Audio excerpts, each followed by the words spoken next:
প্রথমে কি করবো আমি মাপগুলো লেখাইছি, মাপগুলো লিখছো, মাপগুলো লিখে নিয়েছি, সেই মাপগুলো তো আমরা জানি। এবারে সেই ফ্রকটা প্রথমে কি করবো, হাফ বডির অংশ আমি বার করবো। কি করবো? হাফ বডির অংশ আমি বার করবো। সেটা তো আমি জানি বা বুঝালাম বারবার কত করে যে হাফ বডির অংশ কি করে বার করতে হয়, সেটা তো বলা হয়ে গেছে।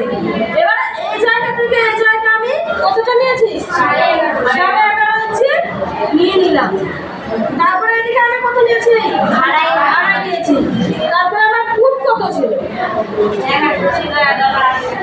11 ছিল। ফুট যেটা থাকবে সেটা অর্ধেক নেব। এই জায়গা থেকে এই জায়গা তাহলে কত হলো, 5.5।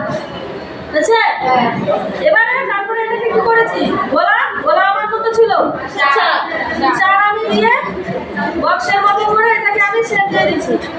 তারপরে এটা আমি কি করছি, হাফের সিট ডাউন করছি এই জায়গাটা।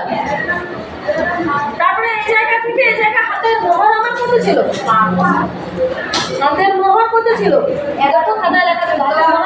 হাতের মোহর 11 তাহলে আমার 5.5 হবে।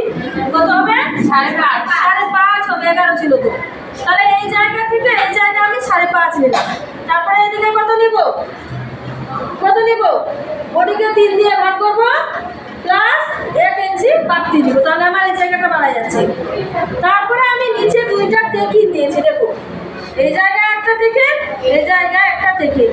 এটাকে মধ্যবিধি করে যেটা আমার বানাবে তার থেকে একটু এখানে সামনে 2টা টেকিং, পিছনে 2টা টেকিং। টেকিং দিলে কি হয়, আমাদের পোশাকটা সৌন্দর্য আসে।